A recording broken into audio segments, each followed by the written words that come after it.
We are live! The new segment, Better on Draft Podcast, July 30th, 2021. I am drinking a Wild Little Thing slightly sour ale from Sierra Nevada, who was our guest last week.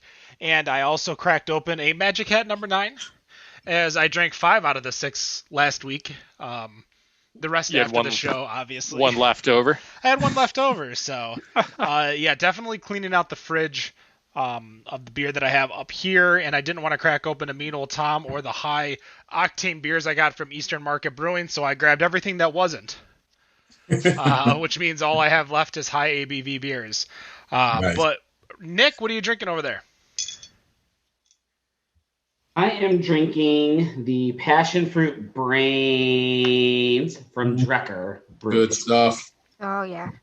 And they weren't kidding about when I was looking at the ingredients, passion fruit, more passion fruit, even more passion fruit. And when I first took a sip, they weren't fucking kidding. Does it screw it up for you at all when you realize passion fruit looks like bird shit? I mean... No, it doesn't. Nah, never occurred to me. Well, now you know. Well, speaking of bird and knowing shit, is half the battle. Dan, what are you drinking? Speaking of bird shit, I have no idea. I've got me a Mick Ultra Seltzer. Well, listen, I love the Mick Ultra Organics, 80 calories, 0 or 1 gram of carbs. I'm all for it. Yeah. Wendy. Well, in honor of the fact that we are terrible at international beer trivia, I decided I was going to start picking up some international beers. And ladies, I haven't forgotten that I'm trying to promote your beers. So call me out on it. Send me some stuff. I want to talk about your beers. But today I am drinking a Maharaja, which is a premium Indian Pilsner. So I'll let you know how that goes. All right. And Rob? Right now, I'm just kind of waiting for the music to start as there's this in the glass. But after this is going to be a Listermann lemon pound cake. Of course, they're blonde ale with lemon and vanilla. So I will have that after I reveal this. I was going to say, didn't you chug the pound cake last week? No, that was a Bottle Logic. No. Yes, it was a Bottle Logic last week. Yeah, which I'm savoring those last 2 cans I have. So. All right. Well, as always, this segment. Here is Robert with the Beer News.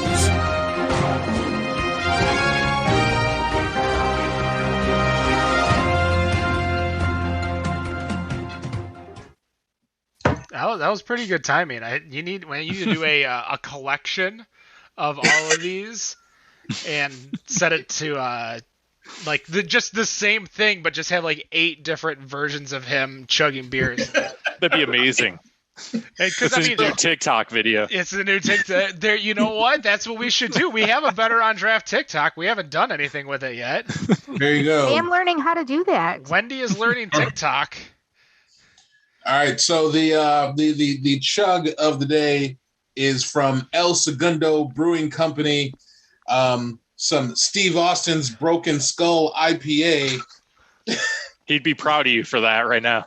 Right. I didn't, so I need to put those down like that. Just let that run. No spillage. It's a brand new laptop. That shit ain't happening. I'm sorry. I was gonna say it's a shame we didn't pre-plan this. We could have got the glass shatter in for you. Yeah. So Rob, I hate to cut you off. I was gonna let you go first. Oh, okay. Yeah. You were gonna let me go first. I'm looking for what I typed in here, but it's geez. You so there we go. Found what I knew what I was talking about, but apparently I needed a document to tell me what I was talking about. On a local craft beer Facebook group, a question was tasked to everyone, and it's a very fair question. But I want to ask your guys' opinion. I need it right off the cuff, so be prepared. I'm going to go around. I'm going to say what it is, and then ask all 4 of your answers. Starting with Wendy. What is a Crowler? A Crowler is a can. It's a canned growler. Okay. It's a larger growler. Dan. Larger can. 32 can ounce right there can. in front of you. Dan, Yeah, 32 ounce It can. could be a different size can though. Yeah, I guess that's quick. true. I've This seen is them in a quick. couple You're different sizes. ruining everything, Wendy. I'm sorry. I wish I could answered. mute you. I said quick. Nick, what is a Crowler? He's got to get off mute Nick, first. Crowler, come on. 1, 2, 3, eyes on me. A can that you put beer into Okay, and Rob, give it away for packaging. stop. Or to go. Rob, 32-ounce can of beer. 32 ounce can. Okay. So, the discussion is, 1, is a Crowler 32 ounces? And 2, does a Crowler imply a can? And if not, what do you call it? Wendy. I was so rude when I kept trying to get you to be quiet, and I apologize. No, it doesn't have to be 32 ounces. Okay. It could be. I've seen them in different sizes, and in order to be a Crowler, yes, I believe it has to be a can. Okay. What do you call a glass bottle 32 ounce fill? Is that a thing? Yes. Oh yeah, I call it a meowler. a meow. meowler. Meowler. Okay. Dan, you said a can. You said a 32 ounce can. You were very specific. You know, I've heard it the same for the 32 ounce bottle as well. For a So 32 maybe a ounce bottle? Yeah. The glass bottle. Okay. Nick, you said a can of any size. Yes. Rob. I mean, for a 32-ounce in glass, I've always known that as a howler. I've always Oh, me. I've always known it as a Prowler, which is a 16 ounce glass, a Howler 32 ounce, a Growler 64 ounce, and then a Crowler is just a can filled with craft beer, typically 32 ounces. But if it's a 16 ounce can filled with draft beer, because we all know beer is better on draft. But I was just curious. That's why I wanted. You're all like, you're quick. Like somebody says Crowler, what comes to your mind? And I think Dan is correct. A lot of people think 32 ounce can when someone says Crowler. That's the first thing they think of, is a 32 ounce little big boy.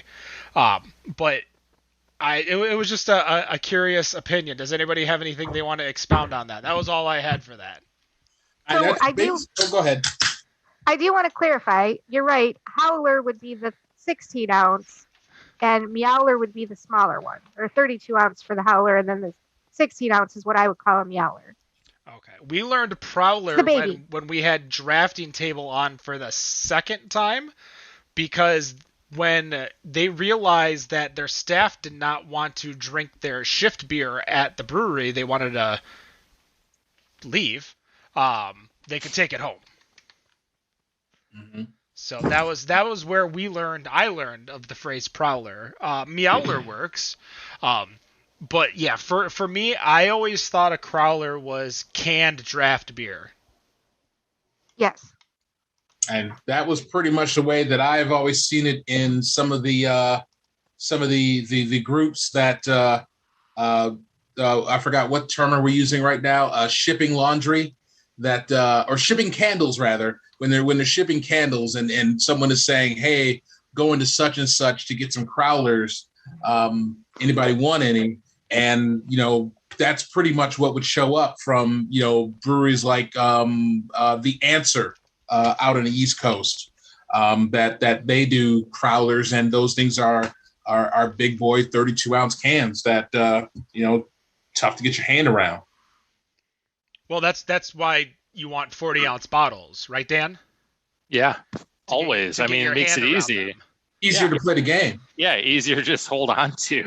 I was going to say during that it would definitely, the hardware store would wonder why there's so much duct tape is being bought that day. That's definitely for sure. Dan's getting put on a list if he hasn't already been put on that list. Yep. But just out of curiosity, what did they think a Crowler was? It's the exact same not argument, but discussion that we had here. 32 ounce. There was a fine line between 32 ounce can and all canned, but everybody said it was a can, like draft beer in a can. That was like the definitive. And then the split was, is it all sizes or 32 ounce only? The reason for it is somebody mentioned it in a post, and it was a 16 ounce can, and they called it a Crowler. And that's what sparked the discussion of what is a Crowler. Good Lord. All right. Well, we are obviously coming into August. So I guess from this episode, you can now say goodbye to Craft Beer Month as designated by the Michigan Brewers Guild. But as August comes in, the beginning of preseason football and, of course, the Hall of Fame game that will be, I guess, hopefully happening in Canton, Ohio next month. But there was a survey that was done on a website, sportshandle.com. It's a legal sports betting site. They recently surveyed more than 2,000 fans over the age of 21 of all of the NFL teams to determine which fan base on average consumes the most alcoholic beverages during the game and at the tailgate. So they basically produced this list down at the bottom, which some of those that are down at the bottom I was a little surprised with. But the bottom five, going from 28 to 32, are the Seattle Seahawks, Minnesota Vikings, New England Patriots, Tennessee Titans, and dead last, the San Francisco 49ers, which I guess I was a little surprised, but having been in San Francisco and the cost of living and how much it costs out there just to even get a fucking cheese square, that I'm not surprised. It doesn't surprise me. I'm not gonna drink that much out there anyway, but with how much everything costs. But with the top 10, the top 10 goes as follows from 10 to 1.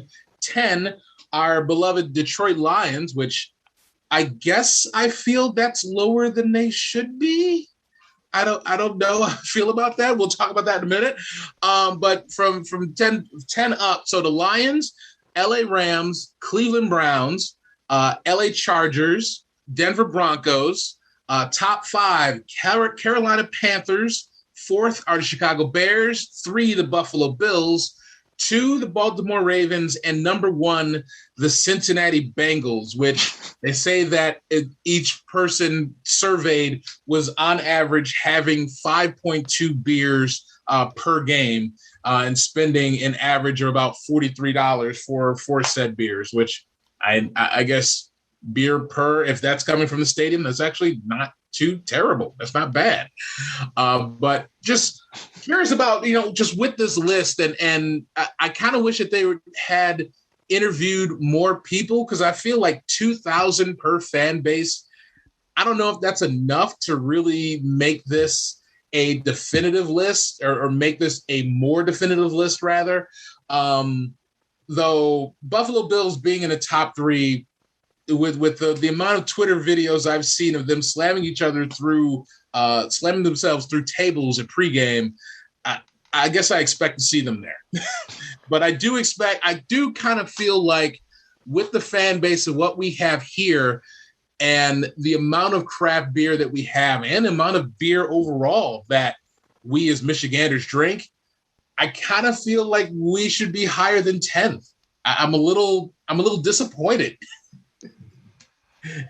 Those first two, I am not surprised at all.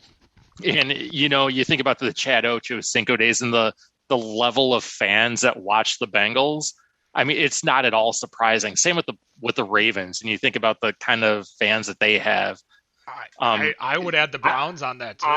I'm surprised. I'm actually surprised Cleveland's not in the top 3. I'm surprised Philadelphia is not number 1. That was a shocker to see Philly so low, because Philly's 26th. That's on this list. I mean, if you think about it, Philly, for example, they beat the shit out of each other over there. They booed Santa Claus. They booed Santa Claus. They beat the shit out of their own fans. What stadium in the NFL has a judge on standby in the basement? I assumed the old Raiders stadium did. That's the team I thought would be up there, but there were two things. But hold on, there were two things. I don't know if they talked to people in Vegas or they talked to people in Oakland. And the people in Oakland are probably doing like coke and meth before they go to a game instead of drinking beer. Not beer. Actually, well, I could actually look. The one game that my wife and I went to at Oakland Coliseum, it was the last home game before they said goodbye to Oakland. So it was like the best time to go. It was like a fucking party. It was legit Sure it was. a party. It was old school parking in the Coliseum parking lot. Cars backing into spots where there's a gap in between the rows of cars, and there's DJs and wet bars every other 15 cars. And people barbecuing. Dude, I'm still convinced they let out the local jails to go to those games, the old Raiders games. Oh man, when we went there, my wife and I, Tara and I, we were like, wow, this is like tailgating in Oakland was at a whole different level than it is here in Detroit, and it doesn't even compare. And I felt very, very bad for the people of Oakland, like the Oakland Bay area, that they lost their team, and now it goes to Vegas. Out to lose their baseball team to Vegas too. Pretty soon Oakland Coliseum is going to be abandoned. There's going to be no one there, and they're going to lose out on all that income. So it's going to be abandoned, and all of a sudden they're going to apply for the Olympics, and then they're going to get it. But like I said, I guess I'm a little biased that with being here in Detroit, despite the fact that I have pretty much made it known that the Lions are not my team. I am a Pittsburgh Steeler for life. I'm kind of happy that we're 23rd. I like our fan base to be kind of clear-headed, despite the fact that every time they lose one game, they want Tomlin fired. But, I guess with the tailgates that I've been to here, especially at Eastern Market, that I just didn't feel like 10th I feel like 10th is too low. I feel like we with the teams that are up there, I could definitely see Cleveland should be higher. I would think really any team that has gone 0-16 should be higher. I can tell you the entire city of Buffalo showed up that day they played Buffalo and the Jets here. So I really don't know. I mean, when you see some of the fans from some of these other places and the entire fan base shows up from across Lake Erie for something like that, I don't know. I don't think Detroit has those kind of fans that are that dedicated. No, we don't. Hold on. Because I feel you're right there. But the big thing that I noticed now, again, my experience is that I lived in Eastern Market, Lafayette Park for 5 years. So I saw tailgates. I saw people pulling up at 7 a.m. I saw out-of-towners. I saw everyone come in. The tailgate at Eastern Market is not rowdy. It is it's a barbecue. It's a cookout. Like, everyone's grilling, everyone's drinking, but nobody is really going crazy. Like, there's no, I don't recall too many fights. I don't recall too many like assaults, like the kinds of things that come with over intoxication. So it's basically kind of like if teenagers were having a party at their parents' house when their parents were out of town, but all the friends were really nice and really respective of the space. Oh, you definitely never came to any parties at my house when my parents were gone. My friends were like, no parents, I can drink, I'm 17. I mean, 21. And yeah. Bottles of 151 gone in 10 seconds. I mean, what happened? No. I feel like, Wendy, this is a missed opportunity for your org, though, to like set up shop at Eastern Market on a Sunday where you got families and kids, because it's a very casual area and you can just set up face paint and probably make a killing. Yeah, you actually have to get a license to do that because we're an actual business. I mean, we could do it, but you have to pay to be able to do that just on the street. Fucking bureaucracy. We do face paint at the St. Patrick's Day Parade. Okay. So we have started doing that, and obviously that's a lot of fun. Gotcha.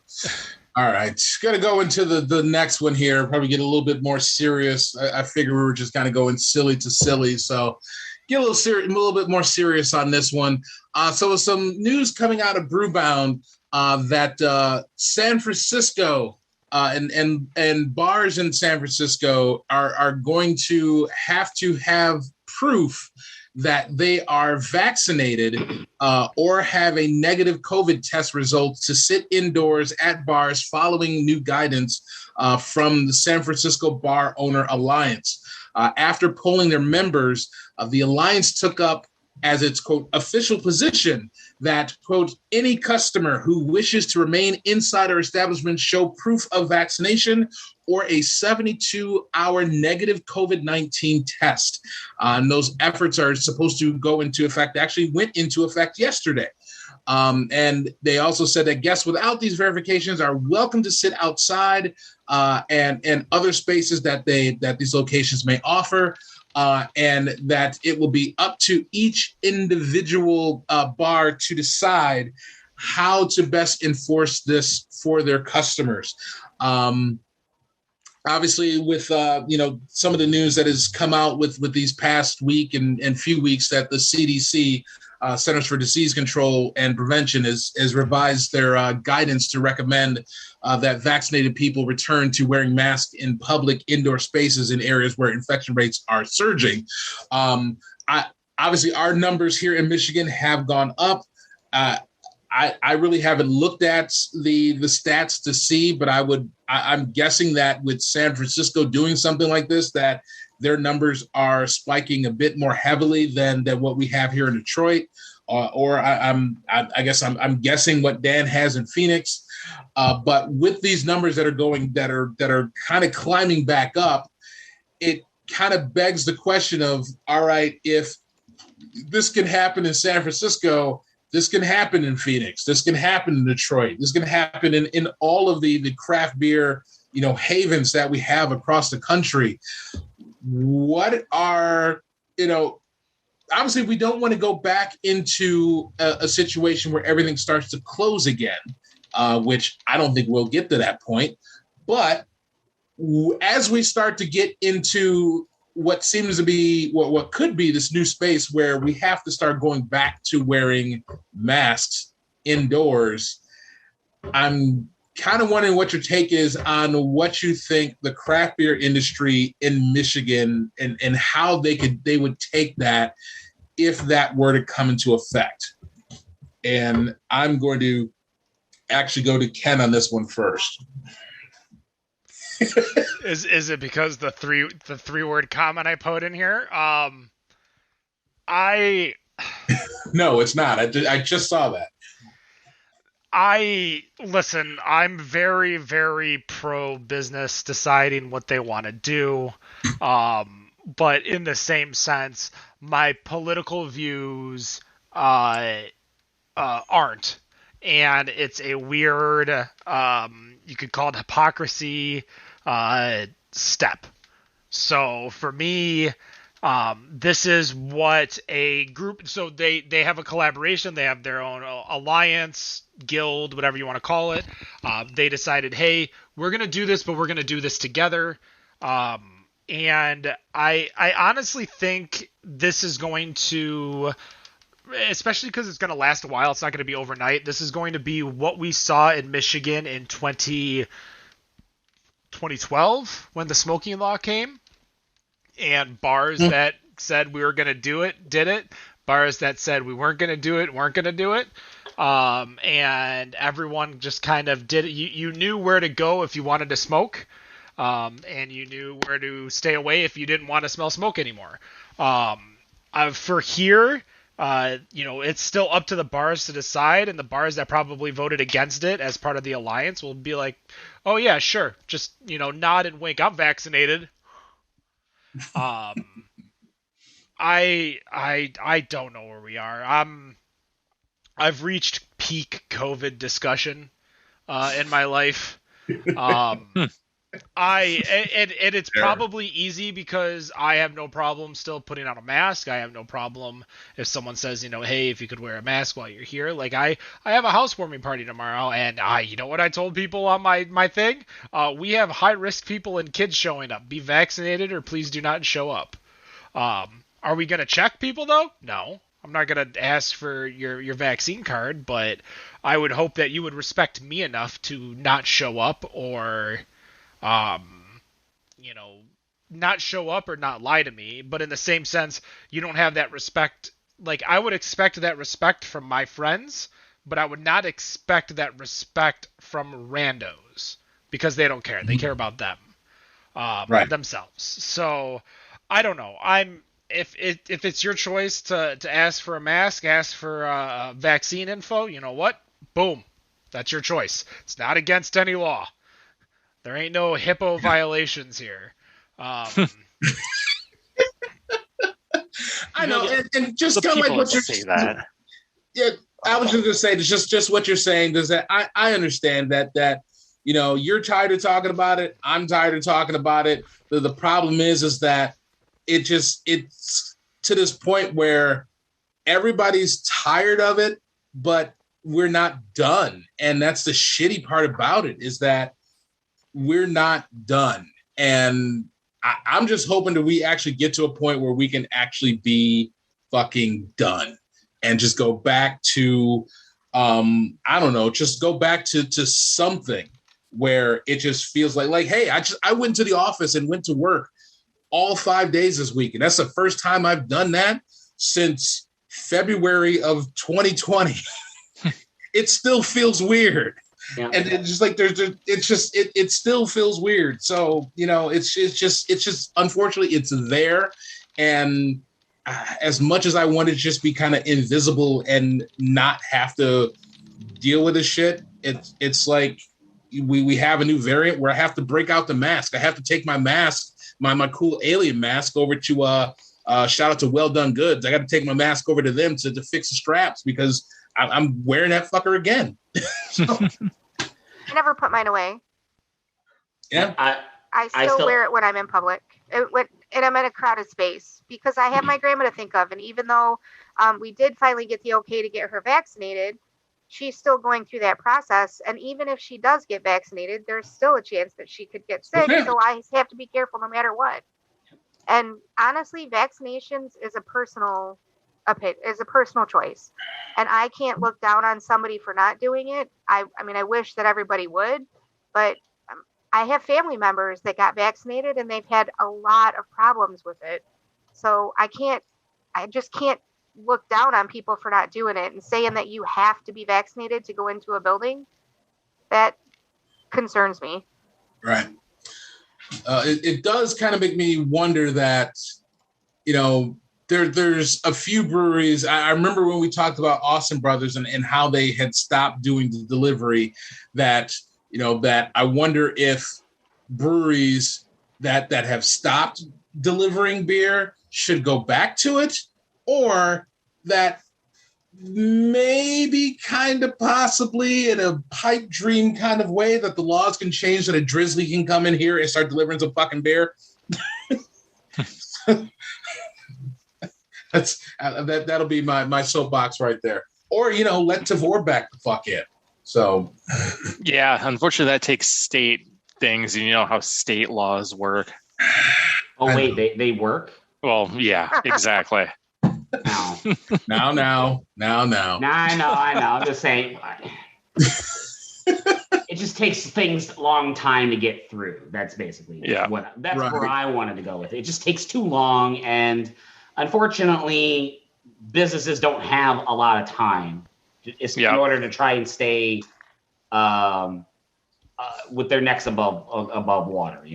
Their heads above water. We don't have time. We need to either figure it out now and get it done now, or you roll the dice and see what happens. And right now, it seems like everyone's kind of following the roll the dice and see what's happening right now, which may or may not be a good thing right now. But right. I guess we'll see what happens. I think it's a little tricky with the industry because you're coming off of a relatively.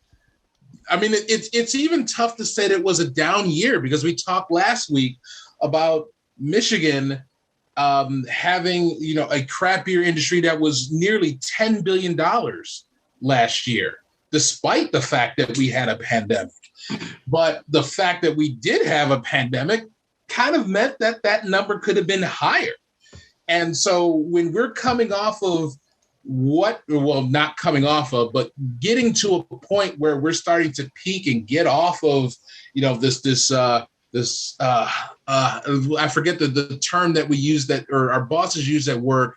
They called it the COVID coaster, which I got really sick of it because it was like in every post every day, the COVID coaster. That, these breweries are starting to really ramp up their production. They're trying to get more people in. And they're trying to get more employees, and hell, you look at Eastern Market, who now just bought they bought a new facility that they're going to start running their delivery service out of. That all of these places are trying to say, okay, we're done, let's ramp back up, and then you start to see this news where everything is like making it seem like it could be a possibility that everything starts to go back down. And these breweries are starting to go back down up their production. So, I don't know, just keep, hopefully it's just like things just kind of level out and we can just keep throwing the beers, slinging the beers out there and keep drinking. I don't know. I don't know where I was going with that. Yeah, I think those who, again, those who wanted have gotten it, those who haven't won't, and it's just where we are, and it sucks to be where we are because we want to move forward, but we can't without collaboration from people. And I understand there are people who are hesitant. I understand there are people who can't get it, like, grandma couldn't get it until recently. And I'm sure she if and when she wanted it, if she wanted it back in January, you would have been right in line at Walgreens ready to give her the shot. But it's one of those things to where we need more collaboration of the people, and it's just not there. And we could dive into the fucking weeds of a lot of different groups in there, but in the end, as I always tell people when I kind of record my info, like, I would love to be back in studio once a month and be with you guys and see you guys and chat. Sorry, Dan. But in the same sense, let's look. Dan was in town last Saturday for 4 hours, and I got a chance to see, like, I wasn't gonna pass up that opportunity to go see a friend. Right. And that's the kind of thing that I miss, and that's the kind of thing that we're not going to get until something. It's gonna be until something. It's dark. It's either gonna be enough people die or enough people admit that they need to get it or get it. Like, I don't know. It's just a lot. I want a happy ending for this show. Wait, you want a what? Whoa. A happy ending for this show. Whoa. Didn't sign on for that. Probably a good thing. Listen, we need to finish strong and hard and good and get this going. So, two guys out in Michigan is going into distro. They're bringing out 3 beers. They're doing 16-ounce 4-packs, a blonde, an IPA, and a brown. There are so many fucking SKUs out there now. What is a style that you want to see more SKUs of in 2022? So, like, from now until next, July of next year. What do you want to see more SKUs of? Dan, we already know your answer. Pumpkin beers. Nick. Well, and Ken, you want the alts, obviously. No, that's not actually what I was going to say. You liar. 100% honest to God, because not enough people make alt beers. So I'm asking for something that just doesn't exist. Like, I just want people to make more alt beers, which I think I buried the lead a little bbit earlier. Old Nation and Urban Rest are going to be doing a collaboration, and doing some type of like a dinner and beer competition between each other, where they're going to have the same beers. They're going to be doing, if I recall right, they're going to be doing an alt beer, and I believe it's not a double. It is they're doing an alt beer and something else. Obviously, I got excited because it was an alt beer. But both of them are doing an alt beer. They're going to be doing German table service, German food, like a whole thing. for these beers as a friendly competition between Zach over at Urban Rest and Travis over at Old Nation. Old Nation. We Thank should you. totally do a better on draft field trip.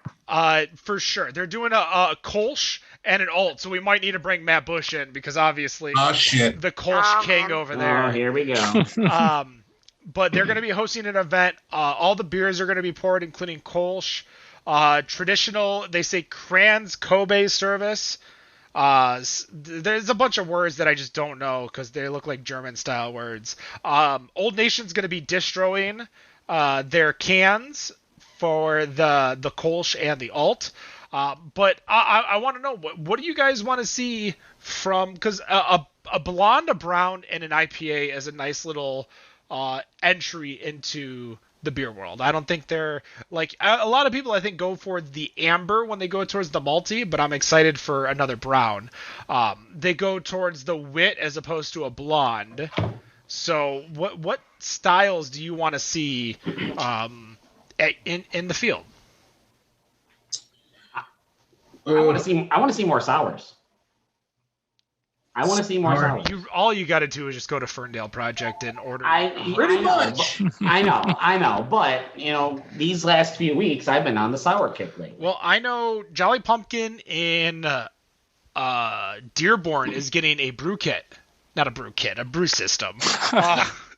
So they're going to be doing Jolly Pumpkin Dearborn sours that are probably different than the rest of the sours. So that might be a fun little trip because I know they're right across the street from Dearborn Brewing too. So Nick wants sours. Rob, English barley wine. Ooh. Not the American style. English style.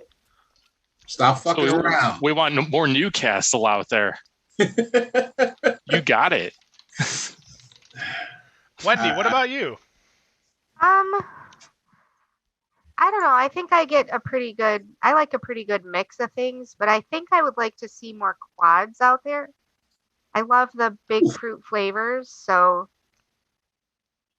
and while triple is my favorite style ever, I think that I really do like the quads. So when I get those, I'm really excited.